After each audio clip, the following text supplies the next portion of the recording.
যুক্তরাষ্ট্রে টানা 10 রাতের ধ্বংসাত্মক হামলায় কাঁপছে ইরান।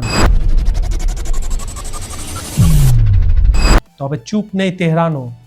মার্কিন রণতলি এড়িয়ে এবার জর্ডান, কুয়েত ও সিরিয়ায় মার্কিন ঘাঁটিতে চালিয়েছে আকস্মিক ড্রোন ও ক্ষেপণাস্ত্র হামলা।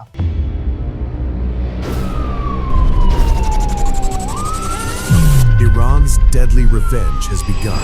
তেহরানের স্পষ্ট হুঁশিয়ারি, স্থল অভিযান চালালে প্রস্তুত আমরা। কিন্তু কেন মার্কিন রণতলি এড়িয়ে প্রতিবেশীদের নিশানা করছে ইরান? কমেন্টে আপনি জানান। এদিকে ভারতের দিল্লিতেও তুমুল উত্তেজনা। পুলিশের লাঠিপেটা এড়িয়ে যন্তর মন্তর পূর্ণ দখল করেছে তরুণরা। অনশনে সমাজকর্মী সোনাম ওয়াংচুক। মধ্যপ্রাচ্য ও ভারতের এই চরম উত্তেজনার ভেতরের আসল খবর জানতে ভিডিওটি শেষ পর্যন্ত দেখুন।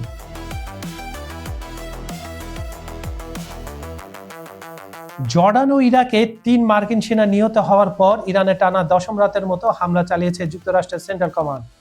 মার্কিন বাহিনীর দাবি, এই হামলার উদ্দেশ্য ইরানি কমান্ড সেন্টার, আকাশ প্রতিরক্ষা ব্যবস্থা এবং সমুদ্রের সামরিক সক্ষমতা দুর্বল করা, যাতে হরমুজ প্রণালীতে বাণিজ্যিক জাহাজের নিরাপত্তা নিশ্চিত হয়। মার্কিন প্রেসিডেন্ট ডোনাল্ড ট্রাম্প নিহত সেনাদের সম্মানে এই আক্রমণকে অত্যন্ত কঠোর আখ্যা দিয়ে জানান, তেহরান সামরিকভাবে বড় ধরনের ক্ষতির মুখে পড়েছে।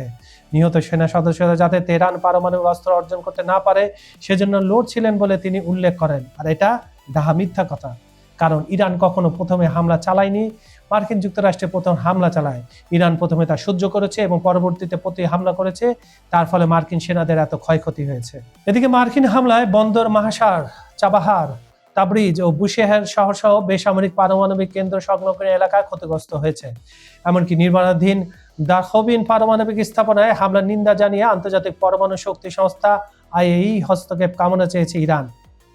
আন্তর্জাতিক পরমাণু সংস্থা এখন চুপ, মুখে তারা জিপাল লাগিয়ে দিয়েছে, কারণ মার্কিন যুক্তরাষ্ট্রে যে পারমাণবিক কেন্দ্রে হামলা চালিয়েছে এটা তাদের চোখে পড়ে না। যুক্তরাষ্ট্রে এই টানা বিমান হামলার জবাবে পাল্টা কঠোর অবস্থান নিয়েছে তেহরান। ইরানের পররাষ্ট্র মন্ত্রণালয়ের মুখপাত্র ইসমাইল বাঘাই স্পষ্ট জানিয়ে দিয়েছেন, মার্কিন বাহিনী যদি কোনো প্রকার স্থল আক্রমণ চালায় তবে তাকে স্বাগত জানাতে এবং প্রতিরোধ করতে দেশটির নেতৃত্ব পুরোপুরি প্রস্তুত। তিনি ওয়াশিংটনের বিরুদ্ধে পাকিস্তান মধ্যস্থতাকারী অন্তর্বর্তীকালীন চুক্তি লঙ্ঘনের অভিযোগ করলেন। একই সঙ্গে ইরানের পক্ষে মার্কিন আঞ্চলিক বন্ধু জর্ডান, কুয়েত ও সিরিয়ায় যুক্তরাষ্ট্রের সেনাঘাঁটি ও সামরিক স্থাপনায় ক্ষেপণাস্ত্র এবং ড্রোন দিয়ে পাল্টা আকস্মিক হামলা চালিয়েছে। জর্ডানের মুয়াফাক সালতি বিমান ঘাঁটি ও কুয়েতের আলিয়াল সালেম ঘাঁটিতে মার্কিন বিমান, ড্রোন হ্যাঙ্গার ও কমান্ড সেন্টার লক্ষ্য করে আক্রমণ চালায় তারা। বাহরাইনের কুয়েত তাদের আকাশ প্রতিরক্ষা ব্যবস্থা দিয়ে এসব হামলা ঠেকানোর চেষ্টা করছে। দুই দেশের তীব্র সংঘাত ও পাল্টা হামলায় মধ্যপ্রাচ্যে উত্তেজনা এখন চরমে পৌঁছেছে। যুক্তরাষ্ট্রের ধারাবাহিক বিমান হামলার মুখে ইরান পাল্টা জবাব দিলেও মার্কিন রণতরী বা ইসরায়েলি ভূখণ্ড এড়িয়ে কুয়েত, বাহরাইন ও জর্ডানের মতো প্রতিবেশী দেশগুলোকে লক্ষ্যবস্তু করছে। ইরানের উপকূল থেকে মাত্র 150 কিলোমিটার দূরে মার্কিন বিমানবাহী রণতলী আব্রাহাম লিঙ্কন অবস্থান করা সত্ত্বেও তেহরানের এই কৌশলী অবস্থান নিয়ে বিশ্লেষকদের মধ্যে ব্যাপক আলোচনা চলছে। পশ্চিমা ঘেঁষা বিশ্লেষকরা এক কথা বলছেন আর ইরানি বিশ্লেষকরা আরেক কথা বলছেন। চলুন শুনে আসি। সামরিক বিশ্লেষক ও অবসরপ্রাপ্ত লেবানিজ ব্রিগেডিয়ার জেনারেল এলিয়াস হান্নানের মতে, মার্কিন রণতরীতে সরাসরি হামলা চালানো ইরানের জন্য বিপদ হতে পারে। যুক্তরাষ্ট্র যাতে ভয়াবহ ধ্বংসাত্মক পাল্টা হামলা না চালায় সেজন্যই ইরান সতর্ক রয়েছে। তাছাড়া অত্যাধুনিক এয়ার ডিফেন্স সিস্টেমে ঘেরা মার্কিন যুদ্ধজাহাজগুলোতে হামলা চালানো সামরিকভাবে অত্যন্ত কঠিন। কিন্তু আপনাদের মনে আছে নিশ্চয়ই 40 দিনের যে যুদ্ধ হয়েছিল, টানা 40 দিন, সেখানে 2টা মার্কিন রণতরীতে মার্কিন যুক্তরাষ্ট্রের এই বৃহৎ 2টা রণতরীতে ইরান কিন্তু ড্রোন দিয়ে অ্যাটাক করেছিল এবং তারা সরে গেছিল। তাই এই লেবানিজ বিশ্লেষকের কথাটা পুরোপুরি সত্য না। এদিকে তেহরান বিশ্ববিদ্যালয়ের অধ্যাপক আতিফে তাগিয়ানি জানান, ইরান মনে করে ওয়াশিংটন এসব উপসাগরীয় দেশের সামরিক ঘাঁটি ব্যবহার করে হামলা চালাচ্ছে। তবে কুয়েত বিশ্ববিদ্যালয়ের অধ্যাপক আবদুল্লাহ আল সাইজি এই যুক্তিকে প্রোপাগান্ডা হিসেবে দেখাচ্ছেন। এল আল সাইজি হলো পশ্চিমা ঘেঁষা একজন বিশ্লেষক। তিনি জানান, হামলাগুলো পরিচালিত হচ্ছে মার্কিন রণতরী থেকেই, কিন্তু কোনো মার্কিন সেনা নিহত হলে ভয়াবহ পরিণতির মুখোমুখি হওয়ার ভয়ে ইরান রণতরীতে আঘাত করছে না। এটা সম্পূর্ণ মিথ্যা কথা। ইরান কোনোদিন ভয় পায় না। তারা প্রতিবেশী দেশে হামলা চালিয়ে ওয়াশিংটনকে চাপ দিতে চাইলেও বাস্তবে আঞ্চলিকভাবে আরও বিচ্ছিন্ন হয়ে পড়ছে।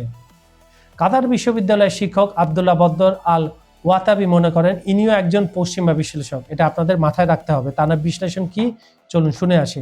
তার মতে উভয় পক্ষেই পুনমতে যুদ্ধ এড়াতে সতর্ক, তবে উপসাগরের দেশগুলোতে বড় ধরনের বেসামরিক প্রাণঘাতী ঘটলে পরিস্থিতি নিয়ন্ত্রণের বাইরে চলে যেতে পারে। সার্বিকভাবে অভ্যন্তরীণ জনমত সামলাতে ইরান এই পথ বেছে নিলেও কৌশলটি তাদের সামরিক সুবিধা দেওয়ার বদলে আন্তর্জাতিকভাবে একঘরে হওয়ার ঝুঁকি বাড়িয়ে দিচ্ছে।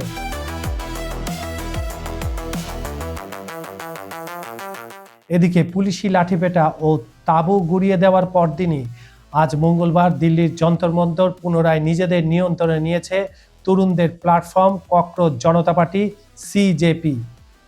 সংসদ চলো কর্মসূচিকে কেন্দ্র করে সোমবার শিক্ষার্থী ও পুলিশের মুখোমুখি সংঘর্ষে এলাকাটি উত্তপ্ত হয়ে ওঠে। ভিড় ছত্রভঙ্গ করতে পুলিশ লাঠিপেটা ও টিয়ার গ্যাস ছোড়ে, যাতে অন্তত ৬০ জন আহত হন এবং প্রায় ৭০ জনকে আটক করা হয়। সহিংসতা ও সরকারি নিষেধাজ্ঞা লঙ্ঘনের অভিযোগে পুলিশ একটি এফআইআর দায়ের করেছে। এই উত্তপ্ত পরিস্থিতির মধ্যে কেন্দ্রীয় স্বাস্থ্যমন্ত্রী জেপি নাড্ডা সিজেপি নেতাদের সঙ্গে বৈঠক করেন। বৈঠকে আন্দোলনকারীরা ৩টি মূল দাবি জানান: সোনাম ওয়াংচুকের উপর থেকে বিধিনিষেধ প্রত্যাহার, শিক্ষামন্ত্রী ধর্মেন্দ্র প্রধানের পদত্যাগ এবং নিট ২০২৬ প্রশ্নপত্র ফাঁসে আত্মহননকারী শিক্ষার্থীদের পরিবারকে ১ কোটি রুপি ক্ষতিপূরণ। মন্ত্রী বিষয়টি আলোচনার আশ্বাস দিলেও সিজেপি স্পষ্ট জানিয়েছে দাবি আদায় না হওয়া পর্যন্ত তাদের আন্দোলন থামবে না। এদিকে হাসপাতালে চিকিৎসাধীন সমাজকর্মী সোনাম ওয়াংচুক অনশন অব্যাহত রাখার ঘোষণা দিয়েছেন।